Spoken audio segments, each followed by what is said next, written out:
Thursday in the afternoon. Thursday, I don't care about you. Well, come again next Thursday afternoon. Thursday doesn't even start. Thursday night. Thursday's just got far to go. Thursday, watch the walls instead. We can make plans for Thursday night. Hi, everybody, and welcome to NSS. This is the Reynolds Report.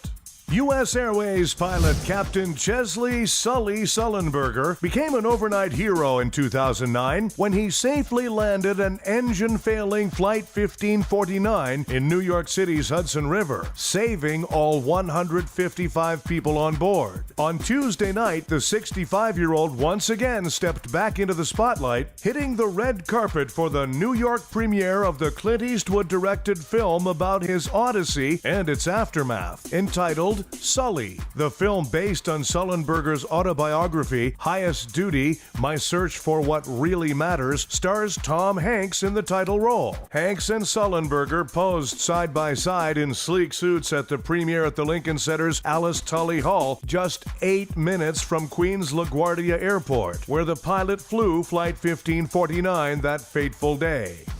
Mel Gibson probably won't make any more friends with this, but then again, he's never had any trouble speaking his mind. Mel's directed 5 movies. 4 of them had budgets in the $25 to $50 million range. The exception being Braveheart, which cost about $75 million. So the idea of blockbuster superhero movies with budgets over $200 million is completely baffling to him. He said he doesn't think they need to be that expensive. Quote, I look at them and scratch my head. I think there's a lot of waste, but maybe if I did one of those things with the green screens, I'd find out different. I don't know. Maybe they do cost that much. It seems to me that you could do it for less. He brought up Batman vs. Superman: Dawn of Justice, which had a $250 million budget, before you count marketing and other costs. It's made over $870 million, so it worked out, but Mel still isn't impressed. Quote, it's a piece of crap. I'm not interested in that stuff. Do you know what the difference between real superheroes and comic book superheroes is? Real superheroes don't wear spandex. So I don't know, maybe spandex costs a lot. For what it's worth, some of it just a sign of the times, his original Mad Max cost $350,000 to make. The new one with Tom Hardy that came out last year had a $150 million budget. It may be apples and oranges, but it sure is a big difference. Hillary Clinton had another coughing fit on the campaign trail. Then again, you'd probably cough too if you'd spent the entire day setting confidential documents on fire. Anyway, now she has a brand new campaign song. When we were trying to figure out where we could be, we all said, let's go to Cleveland. And I want to thank Congresswoman Marcia Fudge for hosting us.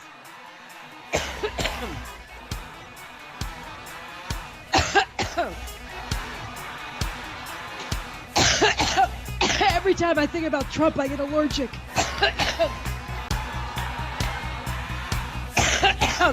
Boy.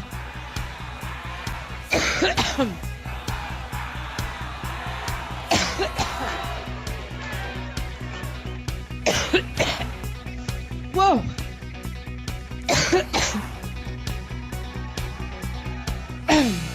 Excuse me. Well, thank you. Uh-oh, 1 million users of the porn site Brazzers have had their personal information leaked online. The most embarrassing thing for these people is that the whole world now knows they actually pay for porn. On the bright side, about half of those are dummy accounts for Charlie Sheen.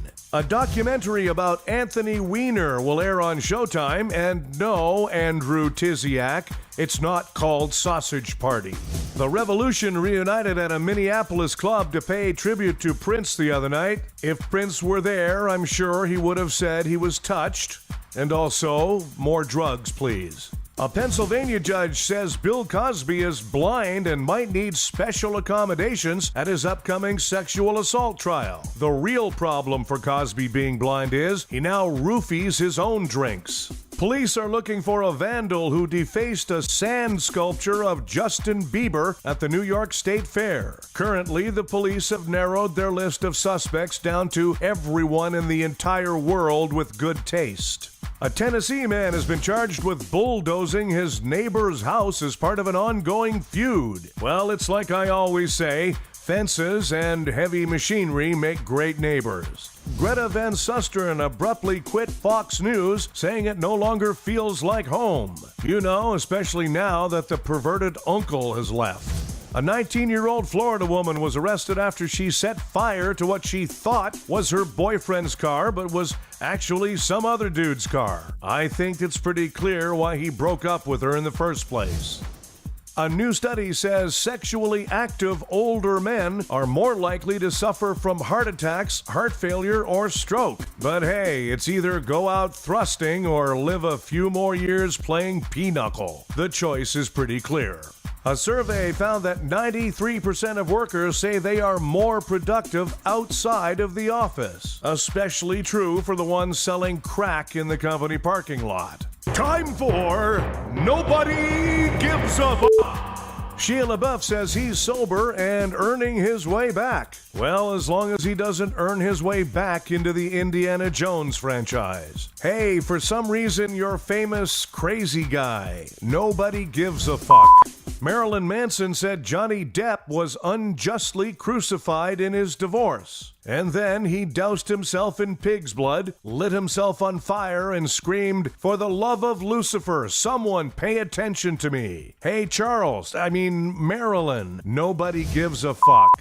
And Colonel Sanders' secret recipe has been leaked online. Fortunately, most people who care about Colonel Sanders' secret recipe don't have the internet anyway. Hey, KFC, nobody gives a fuck. Thanks, everybody. We have a new episode of the Reynolds Report for you every weekday. Be sure to check out NSS Live, starring Frank D'Angelo, and his Celebrity Talk panel featuring hockey legend Phil Esposito, every Tuesday and Thursday right here on NSS.